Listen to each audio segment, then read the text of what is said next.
And welcome in everybody to the Summit City Sports Report. We have a special guest with us today. It's the Indianapolis Star prep beat writer, Kyle Neddenriep. Kyle, thanks for joining us.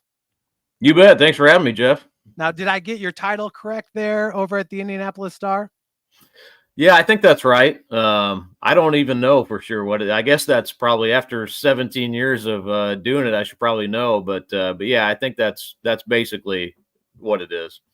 And many may not know this, but you and I spent some time together in Springfield, Missouri at the Springfield News Leader, where you were an outstanding beat writer for prep sports in that area. And you also covered some Missouri State athletics. And then you ended up in Indianapolis, Kyle. What was that transition like? How did that come to be? Yeah, Jeff was my guy back, back in the Springfield days. Jeff would go out and find story ideas, and I always liked how you approached your what you did for us, and you always had good ideas. And I was like, yeah, he's a good idea guy. So not surprised to see you doing well in what you're doing up there, but yeah, it was a good opportunity for me to try to get somewhere a little bit bigger, and probably, new Springfield for my wife and I was going to be, it was going to be hard to have a family, and she was traveling for work some. And so I was kind of looking to get to a different, bigger city, and, definitely wanted to be in the Midwest somewhere. And obviously high school sports is such a big deal here. It just really, really worked out. I was lucky to get hired. There's a lot of great applicants, and I just, covering high school sports is kind of what I think I was supposed to do. So I've been really happy in the role I've been in for a long time. Yeah, and any major high school athlete that's come through the state of Indiana for the past 17 years, Kyle, you for the most part have had an instrumental part in getting them publicized and making sure the community stays up to date. Is there one athlete in particular, or maybe one event in 17 years that really sticks out in your mind when it comes to Indiana athletics?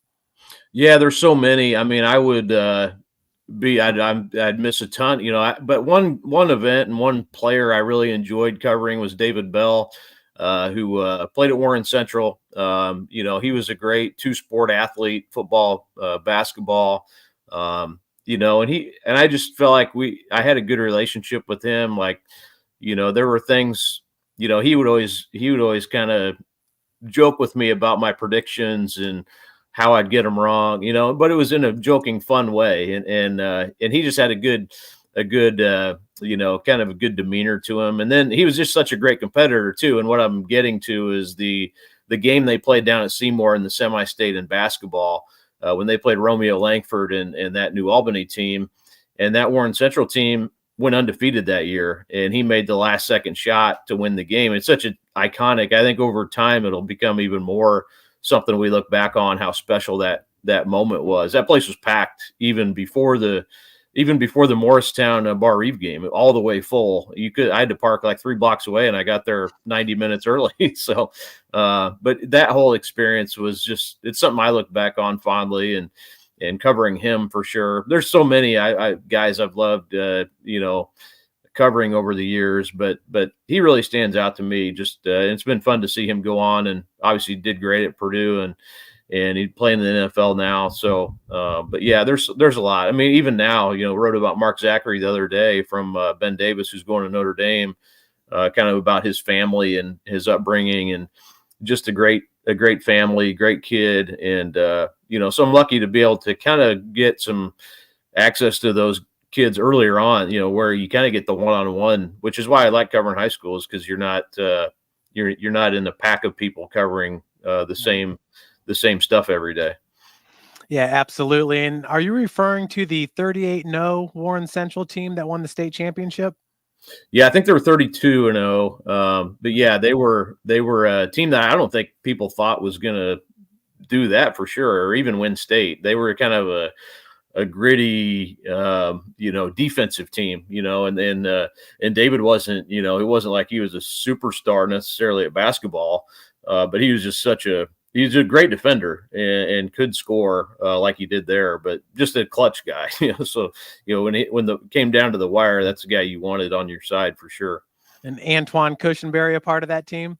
He was, yeah, big part of that team. Probably him and Dean Tate were their point guards, or they kind of both played point guard, and Cush was maybe their best offensive player at time. Him and Tate could be, and then Jesse Bingham and Jacoby Robinson both went on to play at Indy and had really good careers there together. So that team was, again, they definitely had talent. They just maybe weren't the team that you'd point to and say that team's going to go undefeated for sure. But they were a great. I mean, their defense and their chemistry was beyond most any team I've covered. Well, folks that are just now joining us, we have Kyle Neddenriep from the Indianapolis Star. He's been a reporter there for 17 years, covering some of the best athletes in the state of Indiana. Remember, you can drop a comment on our Facebook feed, and we will be able to put that on the show. But Kyle, I think this is a good transition to what we saw this past Friday when Warren Central, who was ranked number 4 in the coaches poll, they weren't even ranked in the media poll. Kyle, what was going on there? They were. Well, that's kind of a lot. So we started doing a different poll this year. It's called the USA Today Network Indiana poll. Well, basically it's sort of a different thing than what they're doing from the AP. We didn't. I didn't get that to John Harrell that week. I did this week. So if you check his site, it's up there now. The USA Today Network. There you see. Good work there, Jeff. Thank you. Very timely. This is the best website in the country. Yes. John Harrell's the best. So what you saw the first week was actually last year's AP final poll. Okay. So that was I should have sent that to him the first week, but I didn't. So now from now on, hopefully you'll see those updated weekly on John's site, and then we'll have them on. I send them out to all the people who vote in that too. So and I'm still we're kind of getting a good group of voters on that. I'd like to get like 15 to 18 every week or so, and just keep it going. And it takes a little work, like on Sundays and stuff, to compile all that stuff. But I think it's a good resource to have along with IFCA coaches poll. So yeah, I mean, I think right now you see some differences there, and I think they're good.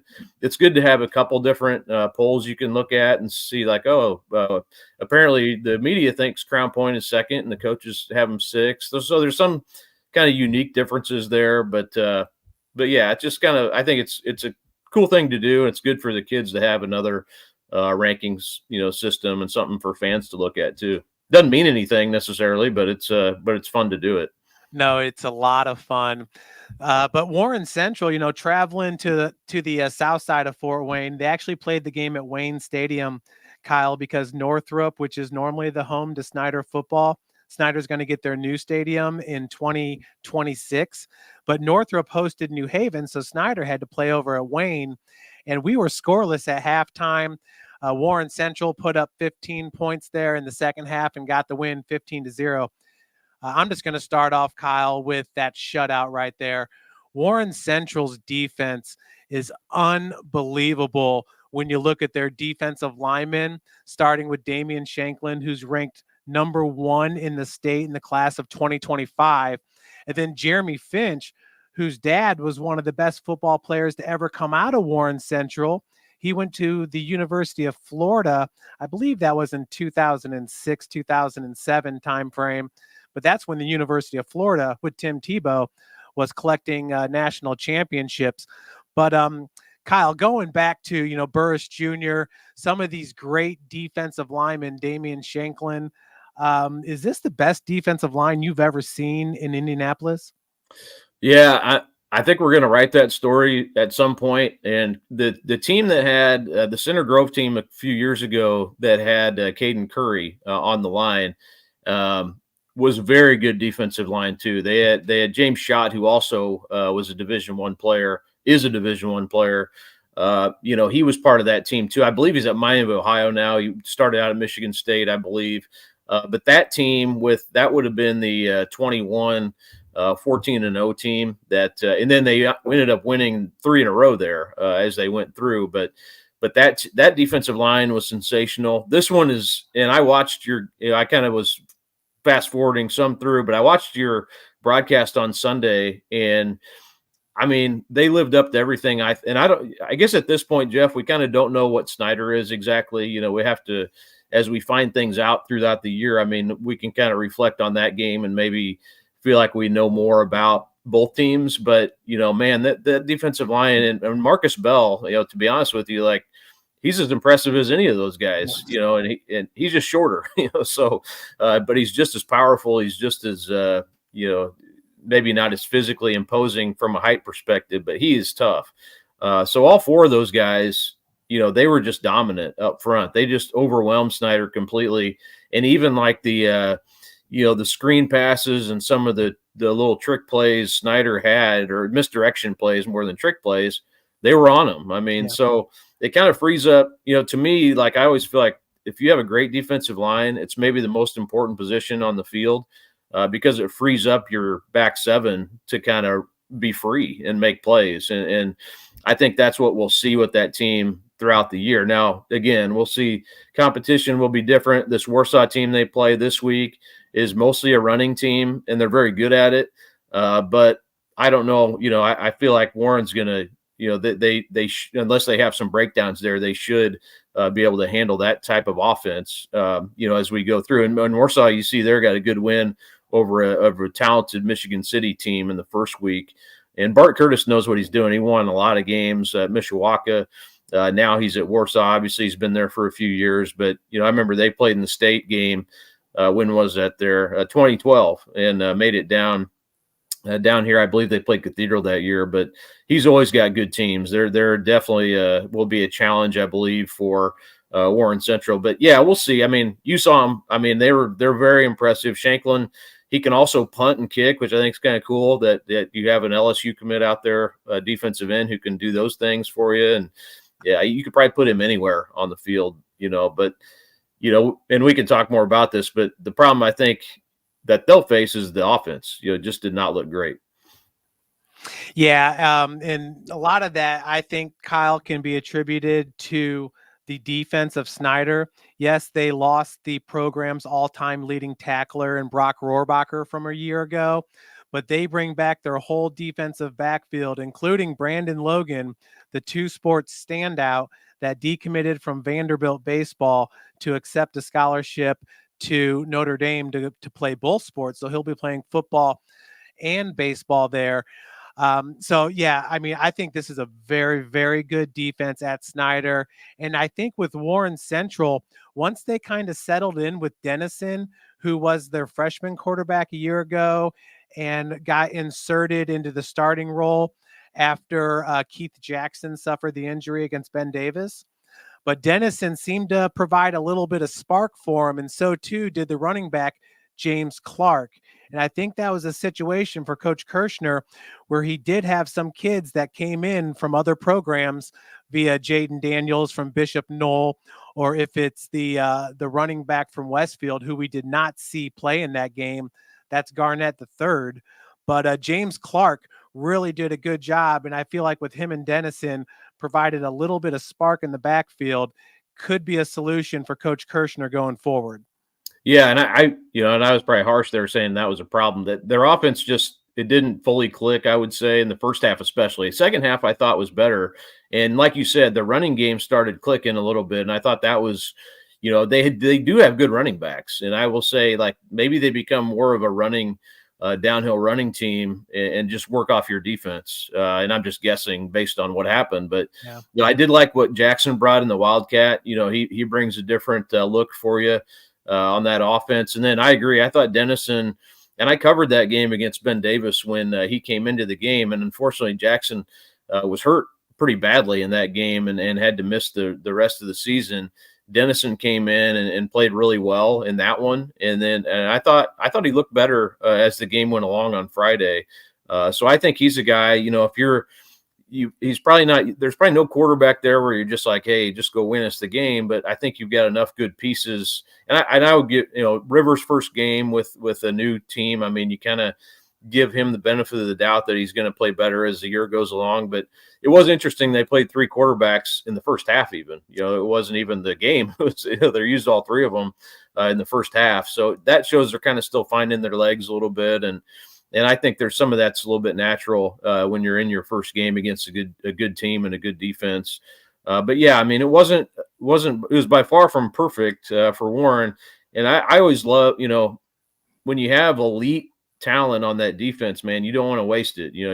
Their offense needs to be able to come together and give you some, at least play, sort of error free, and just lean on that defense as much as you can to sort of win the game for you. I mean, I don't think they're going to have to score, 40 points a game. There may be a game or two here or there where, the defense gives up some points, but I can't imagine a lot of teams are going to be able to just score at will against Warren. So, I think if they can eat up clock and run the ball and then sprinkle in some passes, I think that's going to be a good combination. And I agree with John Clark. I think he's maybe even last year, he was I thought played well for him, especially down the stretch. And they did run the ball pretty well last year. So I think that's something between him and McMoore and Garnett and, whoever else they want to throw in there at running back, they should be able to do that, I think. But yeah, I mean, you don't take anything for granted when you got a defense like that. You don't want to waste this opportunity. Yeah, talking about their offensive line, Cameron Herron, who's going to Iowa, he'll be teaming up with Jimmy Sullivan, the great quarterback from Carroll High School over at Iowa.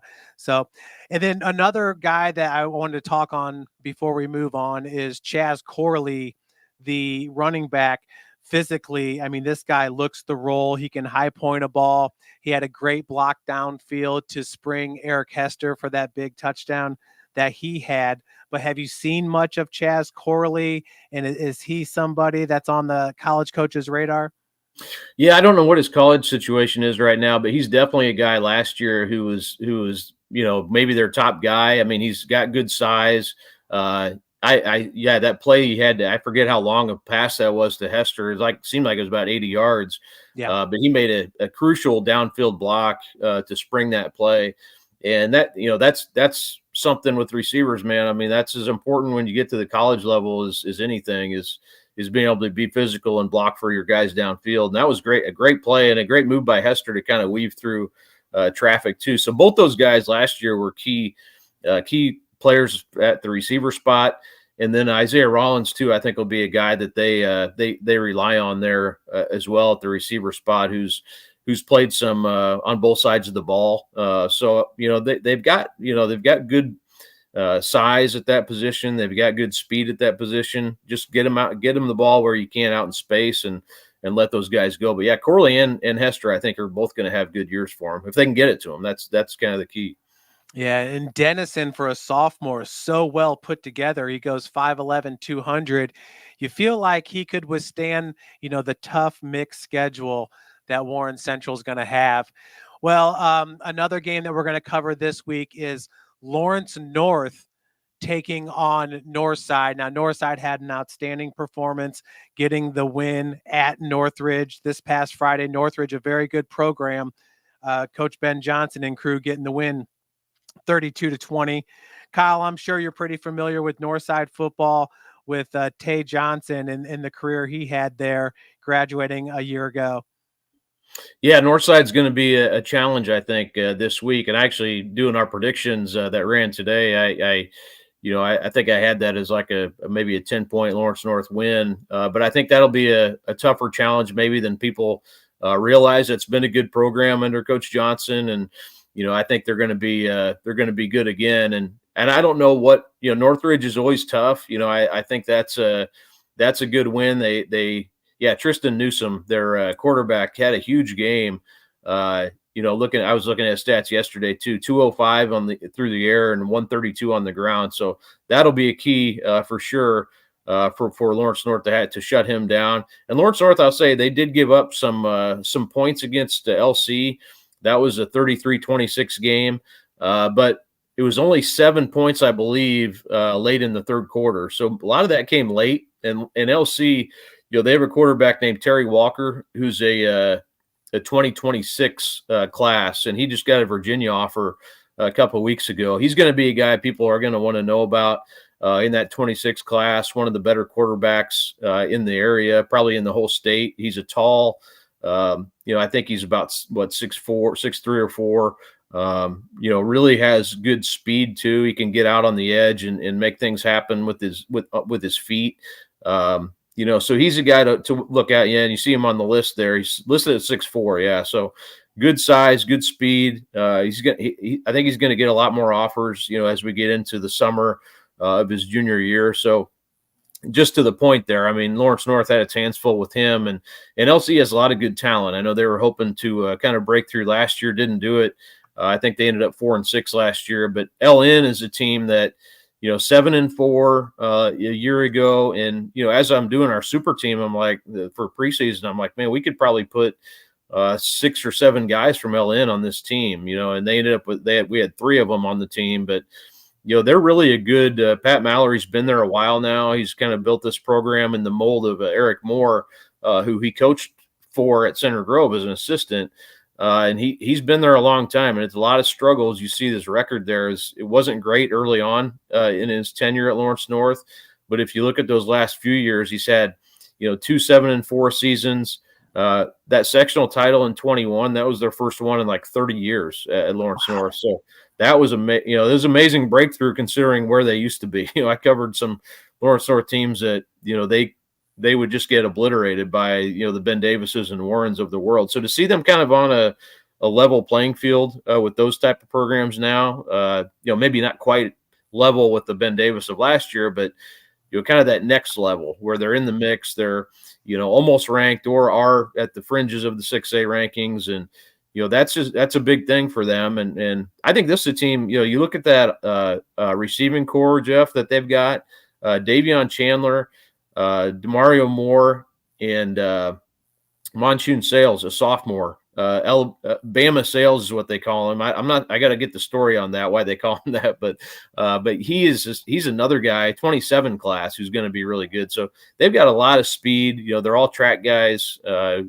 really good weapons at that receiver spot. And then Isavion Moore, their sophomore running back, was over 1,000 yards rushing last year. So I got off to a pretty good start last week against LC. Very strong, strong legs. He's a little bit shorter, but man, he's tough too. And then Tanner Asplet, their quarterback, got off to a good start this week too. So they're really good offensively, very explosive. So Northside will definitely have their hands full with that Wildcats offense. Yeah, talk about their quarterback, Asplet. He's a senior at 6'4", 210 pounds. 13 of 19 for 211 yards, 68% completion percentage with 3 touchdowns. He also averaged 15.7 yards per carry while punting the ball twice and averaging 41 yards per punt. Boy, it sounds like he can do a little bit of everything for you. Yeah, and he even played some tight end a little bit last year. They had another quarterback who, they liked, so they moved him in and out of that quarterback spot a little bit. And that quarterback now graduated, so now he takes over as the full-time starter. But he's been around, he's been around for a while. Played some quarterback, like I said, they moved him to get him on the field a little bit, and now obviously back at quarterback. Very, very confident. I think rightly so. Considering the guys he has with him at the receiver spot. The key for them is just to keep those guys healthy. I think because they're not. It's not like they're no team has like guys you can bring off the bench who are going to match up with what they've got, but. I think if they can stay healthy, I actually picked them to win the sectional, which might look stupid considering Cathedral beat Ben Davis last week, and they're in the same sectional with Cathedral. But hey, I'll stick by it until further notice. But yeah, Tanner's going to be the key to kind of being able to get those guys the ball where they need to get it. And and I will say, like, Davion Chandler is just he's definitely different. He's a guy who can take it to the house anytime he touches it. I think he had 17 touchdown receptions last year, just some abnormal amount of 13 touchdown receptions. And that's out of 40 catches, 13 out of 40 went for touchdowns. So, and that's against high level competition. So, he's a guy who's gonna, he's a game breaker. Again, very, very confident. He kind of that receiver that, you feel like anytime he is going around the ball. He's going to catch it. And he committed to Illinois. He was an Illinois commit, and then opened up his recruiting again and committed to IU. So good get for IU, I think. Very speedy. Not the biggest guy in the world, but he'll go up and get it. He'll definitely not afraid to go up and get it in traffic. And he's maybe our number one highlight guy on Friday nights. He just makes so many sensational catches. It seems like almost every week he's got one that's a big time highlight. Yeah, watching Northrop play last week, our new big highlight guy is Jamari Brown, the sophomore running back over at Northrop. So keep an eye out for Jamari Brown, Kyle. Looking at the defense here, two names that obviously jumped out to me are Cale Mallory and Breck Mallory. Are those the two sons of Coach Pat Mallory? Yeah, they are, and they're key players for him too. And if you look up and down, he has a really good defense. Anthony Ludington, his defensive end, he's one of those guys that I probably could have been on our preseason super team. I kind of was maxing out on Lawrence North players just because, like I said, they had so much talent going into the season. But yeah, Coach Mallory's got his kids there playing for him, and I know that's cool for him and special for him. Like I said, it took a lot of work. I remember talking to him. I did a story back when they were really struggling, and he was still confident. Like, hey, if we get these guys, and they sort of share students with LC. So when those kids come out of middle school, it's kind of you're kind of recruiting your own kids to a certain extent. I know some districts are like that, and it's just kind of just the way it is. I mean, when you have two schools in the same district, and at the time, they both had their struggles. Obviously, LC won a state championship under Jason West, who then went to Warren Central the following year and won a state title with Warren. That was 2012, when right after they had Trey Roberson there playing quarterback for him. That 11 team was Trey Roberson's senior year, and then the next year in 2012 they went undefeated under Jason West, which was really amazing. I mean, great coaching job he did that year to win that title. And yeah, they beat Warren. I mean, beat Center Grove, and then took out Snyder in the championship game. And that was the last year of the 5-class system. The next year went to 6A, and then he won again with Warren. So, kind of the rare back-to-back, different schools, but same coach winning state. I don't know if that's ever happened, but anyway, yeah, LC kind of had the upper hand for a long time, and then LN is slowly kind of has started to take a little bit of command in that rivalry. And that game moved to the first week for the first time in a long time last week. I don't think that's going to be a long-term solution. I think they're going to move it back, but kind of a neat way to start the year with those two rivals playing each other. And then again, they could meet down the road too in the sectional. That could be the first of two meetings between those two programs. But LN, it's been a long climb, and now that they have, they've had talent these last, they had Omar Cooper, of course, who went to IU. They had Donovan McCulley. Those two guys played together. Both went to IU. McCulley, of course, switched positions to receiver. But those guys, very good players, have had talent.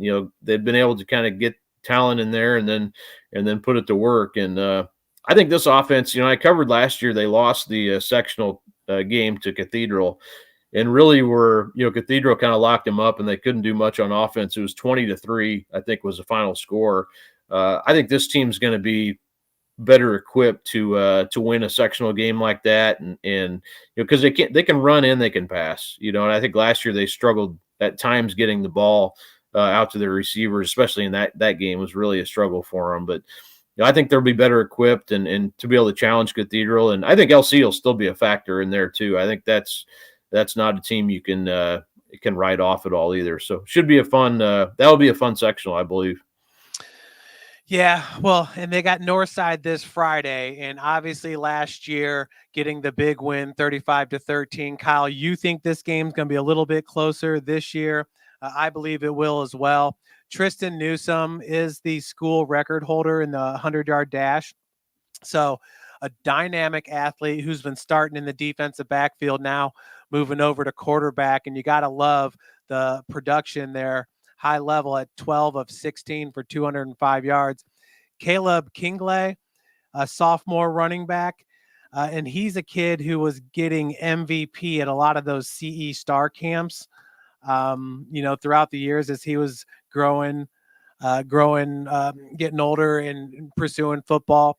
And then another name is Malik Moore, the wide receiver who's a sophomore. He's also a pitcher on the baseball team, throws close to 90 miles an hour, but just an outstanding talent for a sophomore. And then another name I'm going to share with you is Leslie Woodson, who is the brother to Jalen and Rod Smith. And Leslie moved in from Texas. So he's got kind of that Texas training behind them where, they're doing weights in middle school with their high school all the way through. So Leslie Woodson, defensive end, is another guy I think could be on that class of 2027 list when 247 updates that and puts it out. So a lot of speed, a lot of athleticism, but honestly, what we're finding is when we're going up against these Indianapolis schools, it's really just a matter of depth. Can you match talent, position by position, maybe in the starting lineup, but when you get to that second row is where it's a little bit tougher, Kyle. Yeah, and I think and I like these Fort Wayne Indianapolis matchups. I think it's good for our schools down here to go up there and play and see something different. And I think it's helpful for like a Carroll or some of the team like Snyder to see that competition too. And Carroll, I think, and I was a little surprised they got beat by HSC the way they did. It was a little bit bigger spread than I thought it would be. But I think it only helps you in the long run to play that competition. They have up their schedule. They're playing Center Grove too, so that'll be good for them. It may not be good early in the win-loss category, but I think it's a good thing for your program to see that. Then I actually talked to their coach about that when they played in the state game. When was that, Jeff? Probably 2 years ago. 2 years ago, it was Jimmy's sophomore year. Yeah. So and I remember talking to him about that, and they were scheduling these games to play HSC and Center Grove, and they played Warren Central. So they're starting to, in the conference now allows them to get out of, which is important too, to get out of your complete conference schedule. So you're playing a couple non-conference games, and why not go ahead and schedule up, and see what you got. So I think it's good. I like these Fort Wayne. It's better for me too. Like, I'm sure you probably feel the same way, but I'd rather see these matchups than like Center Grove playing some team out of Ohio that we have no frame of reference for, right. and don't, there's no rivalry, there's no energy, to it really. So I went on a big rant last year about all these out of state games being, kind of pointless. I don't mind some, like Louisville Trinity's a good one because they're basically like an in-state. We know who they are, Cincinnati St. Xavier. Some of those are Moeller, those are good games. But man, it seemed like we're just having so many of these out of state games that aren't, don't bring a lot, I think, of flavor. I'd rather see the in-state games. Yeah, Dwenger actually has Cincinnati Moeller this week at home, so it's not going to be any easier for them as they were on the road and picked up the 45-13 loss at Brownsburg, which is Kyle's home high school. I guess you live in the district. I'm not from Brownsburg, but yes, right. My kids go there, and they should be. They are a really good team this year, and I think they have Cathedral this weekend, and that'll be a huge game for both those teams. They've been playing here the last few years, and it's been a good rivalry, or a good new rivalry, I'd say. So Cathedral, man, that might have been the score of the week last week. They beat Ben Davis 24-6, and I would not have thought. I wouldn't have. I'm not shocked Cathedral won, but the way they did it, man, that was impressive. They ran the ball for almost 300 yards.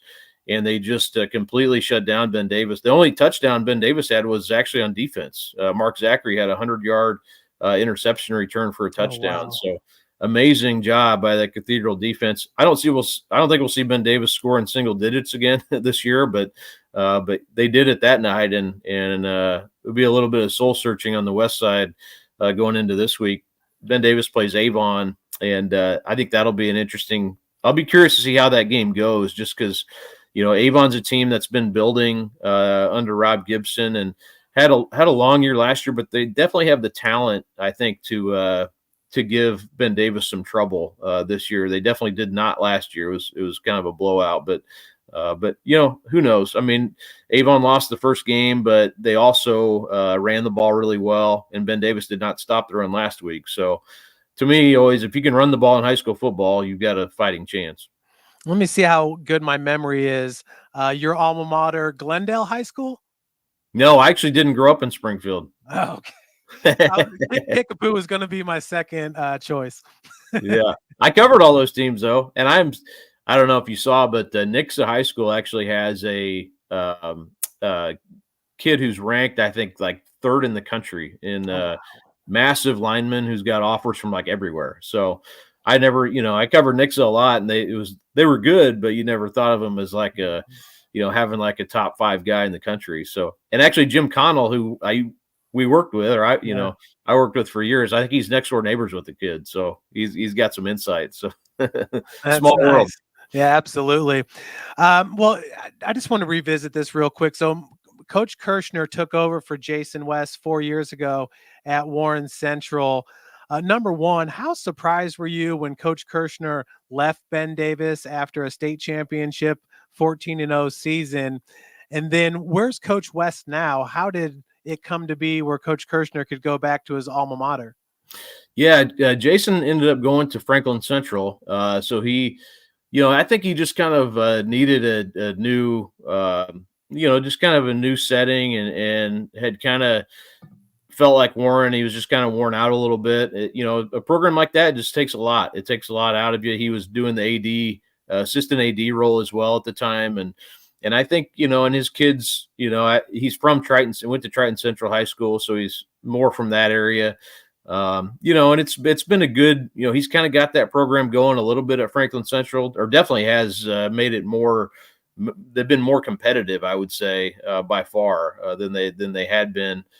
They haven't had kind of that breakthrough season just yet, but they've been much better. And I think also he saw Franklin Central as like that area around their township is growing. It's been, their enrollment's been going up. They have great facilities. So if you ever been there, I mean, it's a really good place to be. It doesn't have obviously the name of a football program like Warren does, but I think it's a school that's going to only get better. If he can stay there and make them a winner. I think they've got a big game this week against Roncalli, so we'll see what happens there. That's always a good rivalry game for them on the south side. So we'll see. But yeah, so Coach Kirshner, he was, I think, kind of in the same boat at Ben Davis, where, again, running a huge program like that, it can kind of take it out of you a little bit. He ended up going to Mount Vernon and really got their program going. I mean, he was at Mount. I thought he was going to end up just kind of retiring at Mount Vernon, being there for a while, and then build that program up, and then potentially retire. And I think that was probably his plan too when he got there. I remember talking to him when he got there, and he loved it out there. They had good success. You see, I think it was 3 years, 18, 19, and 20. He was there. They were 12-1, and then the very next year they were all set up to go win state, and he left, and they did win state.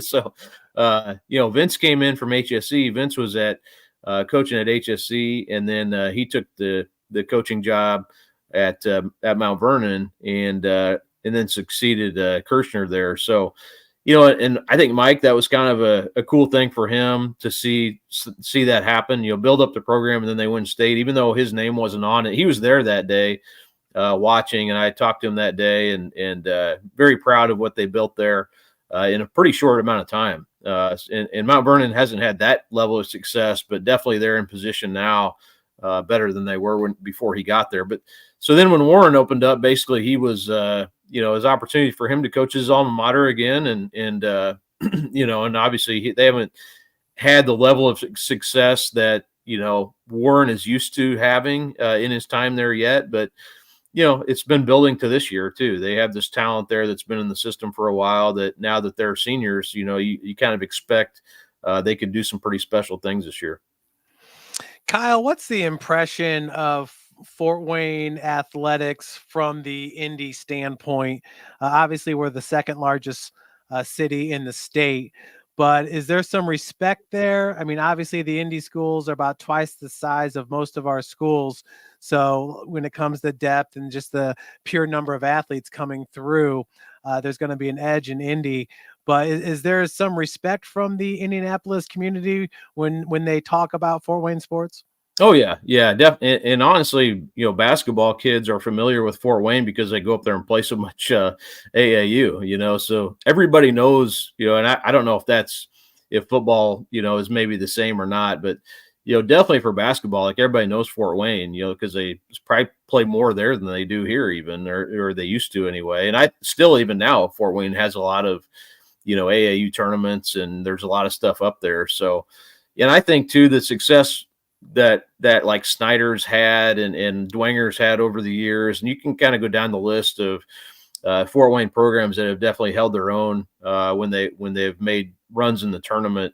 Those names definitely carry weight, and the names that have come through there too, like Jalen, Smith and some of those guys that have played there throughout Fort Wayne is definitely, I will say from the standpoint of covering this for a long time, some of the Indianapolis teams that play outside the area, even like in our coverage area, sometimes the kids from the city or the county, they don't respect, or they just because they don't know maybe those towns that they're playing against, and sometimes that comes back to bite them a little bit. But when you're talking about a city like Fort Wayne, it's definitely got the the respect factor, I think, that a lot of places don't, because they've produced a lot of NFL guys, they've produced a lot of NBA players, and like I said, kids are used to going up there and playing, especially in basketball.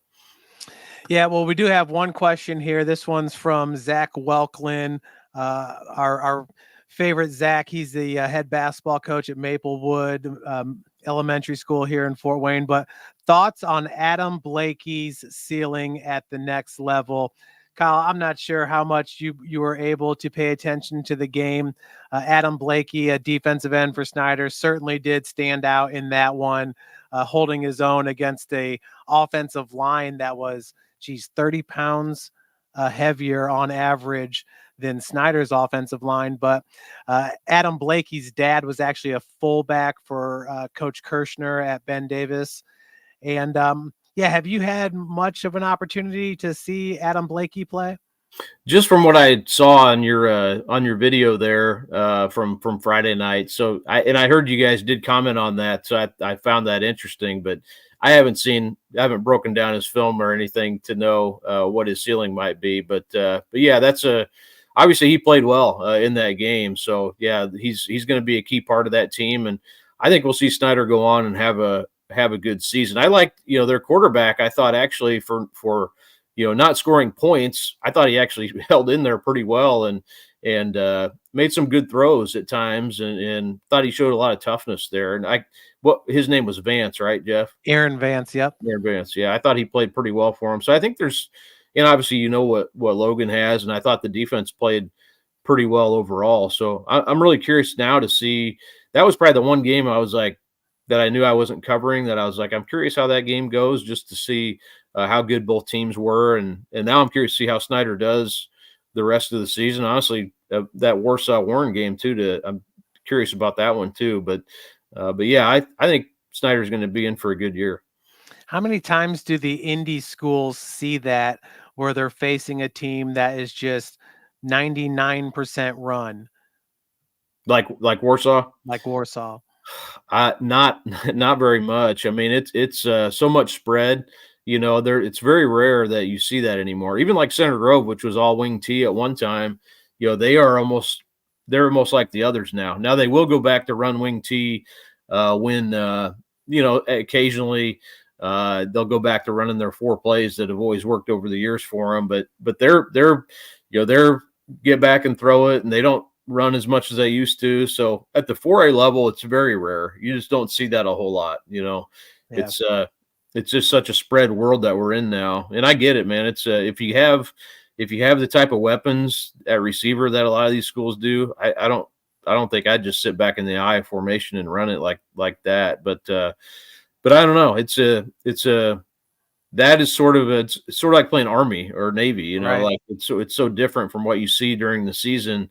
That it's just a kind of a weird deal. But yeah, who did I cover?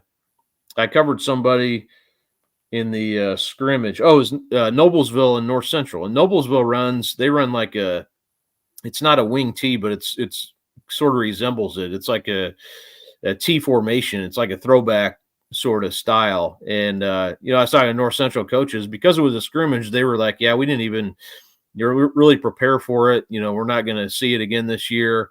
And that's kind of how Noblesville is. I mean, they've had success with that style under Coach Sharp, and that's another program that's really struggled over the years. But they've kind of gone back to that's what we're going to do. Noblesville is going to run the ball and just keep running it. And they do sprinkle in some pass, but I like that. I like seeing different styles. I like seeing if that's what works for you, and if that's a system that you have, and that's what you believe in, then that's what you should do. So, they haven't kind of broken through and have the success of like winning, making a tournament run. But for a program that hasn't really won in 20 years, it's worked better than just trying to do what everybody else does. Yeah, Kyle. And last year in the sectional, nobody thought that Warsaw was going to be able to beat Carroll, and they did it. They won 31-17, and Carroll barely even got to touch the ball in that game. Mm-hmm. Yeah, I mean, that's part of and that's again that I'll be curious if they can do that against Warren. I doubt it, but who knows? I mean, if that's what you believe in, you're going to believe you can do it. So, and I know Warsaw believes they can because the success they've had doing it. So. Yeah, I mean, and Carroll kind of ran into that a little bit with HSC. They couldn't get him off the field. It looked like just from reading about it in that game. So maybe that's just kind of been a problem for them too. But yeah, that's really sort of unique anymore. Now the smaller schools, you see it more. Whether it's wing T or I formate, more running than the 6A level. But yeah, pretty much 6A, man. You see a lot of spread anymore. Yeah. When, what was it, 2 years ago when Carmel and Center Grove decided to leave the MIC, what was really behind all of that? Do they just want to get out of state more and schedule even higher level opponents than what they have in the MIC, which is hard to find? But what went behind all that? Well, there was a lot of things. They were trying to get into the HCC at the time, and I think there was some feeling that was going to happen, and maybe it wasn't so much on the HCC side. I mean, I think there was, definitely, and I reported some of it at the time, but the HCC wasn't fully on board with it, maybe to the extent that Carmel and Center Grove thought they were going to be. So it ended up very kind of acrimonious ending. It was, I got word that day that the MIC was going to put out a statement saying we're kicking them out of the conference. And it was like, whoa. I mean, that's and I think at the time it was sort of like, well, we're going to go to the HCC anyway. So, but I think they were caught off guard though, that they got kicked out, and the HCC or the MIC athletic directors and administrators were all on board with doing it, and kind of, basically put something out saying, hey, if you don't want to be here, then okay, you're out. And it really kind of left some bad feelings for people. And I think people assumed Carmel and Center Grove were tied together, and they're not really. They're not united at all. They don't even play each other now. So, so I don't know what will happen eventually. I think the potential, and I'm kind of just speaking my own thoughts, but I think it would make some sense for Carmel to be in the HCC because they're similar location on the north side to, Noblesville, HSC, Fishers, Westfield, Zionsville. They're all along that line on 465, sort of, in that range. So it makes sense for them to be in there. Center Grove doesn't really have a natural fit anymore. I know, from talking to some of their coaches, they would, like to be back in the MIC or, just be aligned with somebody. But I don't know who that'll be. Now, I do think eventually, and you already see it now, like Center Grove's playing some more teams that they didn't like last year. They had to play 5 out-of-state teams. They don't want, that's not what they want to do. That's not ideal. And you see the first 5 games, actually went over. The St. Edward game was a little different. That was a Canton, Ohio Hall of Fame deal, which was really cool. But then some of those others, Harvest Prep and Oakland, Tennessee, those aren't games that they really want to have. They'd rather play some of the teams that they're playing. And they did, we saw the first week they played Westfield, which was good. I mean, that's, it was a great game. Carroll on the schedule is great. So you got a few more teams on there. Cathedral, they moved to week 7. It was week 9. So, they're going to keep playing that as far as I know. And I think there's more opportunities to add some of those teams back. Whether that's Carmel, I don't know if that's going to happen or not. I think it will at some point. And to be honest with you, Jeff, that was maybe the best rivalry in all of Indiana for a long time. They played for a Copper Kettle trophy at the end of the game every year, and they kind of made that a big thing. And it was always a game that you circled on the schedule. I actually had, when they decided not to play each other anymore, I had kids reach out to me like, or kids who used to play in that game, like, why are they, like, what's the deal here? We love playing that, so there's a lot of feeling like, why are we not doing this? And a lot of it's, it's adults making decisions that, in my opinion, aren't always the best, but there are some reasons. I mean, there's been some things and I won't speak to everything I've heard, but some things on both sides to maybe create some bad feelings, and kind of depends which sides you talk to on that stuff. But I think a lot of things went into it, and I'm hopeful that they'll play again, and that'll be a game that we see in the future, because I think it's definitely one that both schools enjoyed, and the players on both sides like playing that game. Yeah, if you had to predict, would you think both schools are going to end up in this conference? Well, I don't know, because 8's a pretty good number. So you'd almost have to have some movement. I don't know if you'd want to go to 10, because then what do you do for? You're locked in. Yeah, you're locked in, or you don't play everybody. So that's, to me, that's not what that's kind of the reason the HEC wasn't really like, why are we doing this? Why would we want to add?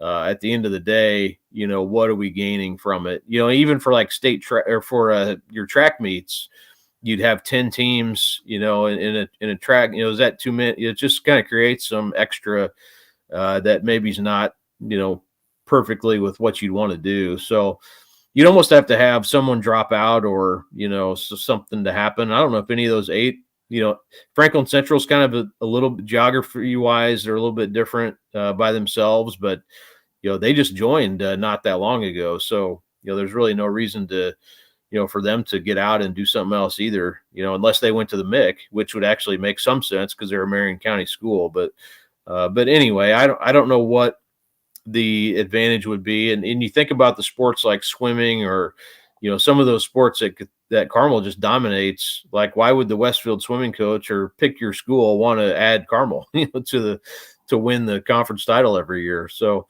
yeah, I don't know. I mean, it makes a lot of sense for Carmel to be in there, like I said earlier, but I don't know if the rest of the HCC really feels that way. Kyle, who's one player from any team that you've covered throughout the preseason and all that, but who's one player that we haven't mentioned today that people need to know their name?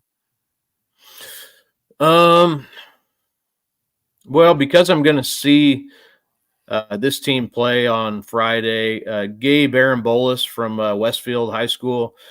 He's going to be going to Ball State next year, and he is exceptional receiver for Westfield. Really, can really go and get it. He had a great game in the first week against Center Grove. So I would definitely say Gabe Arambolis from Westfield. I actually think he threw for a touchdown pass too, if I remember correctly. But yeah, you see him pretty low, as far as the recruiting rankings go. But as a high school player, and I think he's going to be good in college too. He's been playing varsity since his freshman year, so it seems like he's been around since the 1970s. So he's a guy who he's had a great career there, and I think he's that gamer type of guy who's gonna. I'm looking forward to seeing him play again Friday against Carmel, and and I think he'll have a really good year.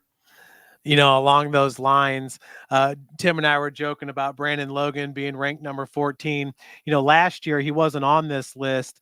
And then after the Carroll game, when he had 2 pick sixes, like within literally 60 seconds, then he jumped up to number 4, but now he's at number 14. You think this top 14 list is pretty solid right here with the kids that you see? Do you think Logan could maybe be pushed up that list a little bit? Yeah, I always, and I give those guys who do the rankings, I know how hard that can be to do. And, so I give them, I know some people are like, oh, recruiting rankings are blah, but it is hard to do because I've tried to before. And you're almost projecting something that's not there yet to a certain extent. Like, I always have people say, hey, well, what about this? He threw for 300 yards and but it's like, you're comparing that guy to a defensive end who, it's just totally different, so, it's a totally different skill set, so it's not really production so much. Production's part of it. And that's what I like about Shanklin there on the top of that list.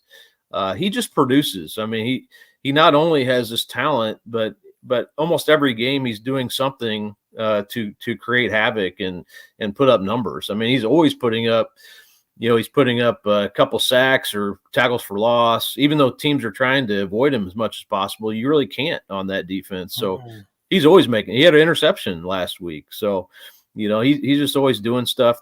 Those are the kind of guys that are, it's not just a projection like Mark Zachary too, or John Anthony Hall. All three of those guys that I cover regularly are money players like every Friday. So, but yeah, those rankings are difficult. I definitely think Logan, like I put him in our Mr. Football, for, the highest level of like consideration, just because he's another money player. Like he's just going to go out and make plays. And it seems like every interception he has goes for a touchdown, so, he's going to have a good season, I think. But yeah, those rankings are tough. And, and some of those, sometimes you could be ranked 10th and, the difference from 10 to 3 is nothing. It's right.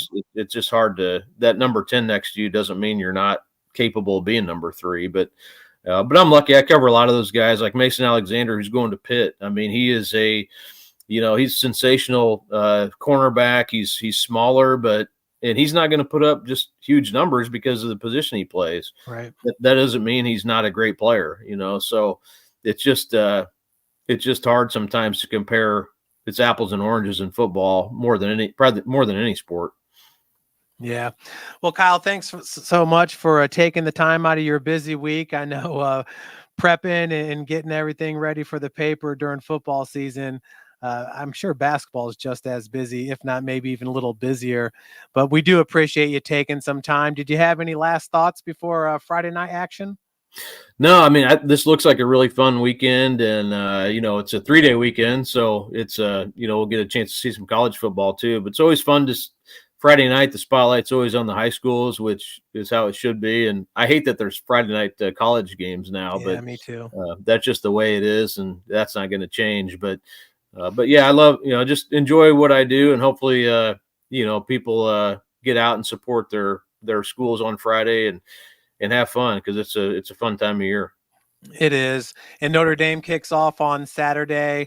We're excited to see mixed school again for week number 2 come and take on Northside. We're really excited about Coach Johnson and his Northside team. So, Kyle, once again, thanks so much for joining us. The best of luck to you and your boys at Brownsburg, the whole family, and hopefully we'll catch up soon. You bet. Thanks for having me on, Jeff. And you're welcome. Well, everybody, that's Indianapolis Star reporter Kyle Neddenriep, and you're watching the Summit City Sports Report. Guys, enjoy the games on Friday and have a wonderful Labor Day weekend. Thanks, everybody.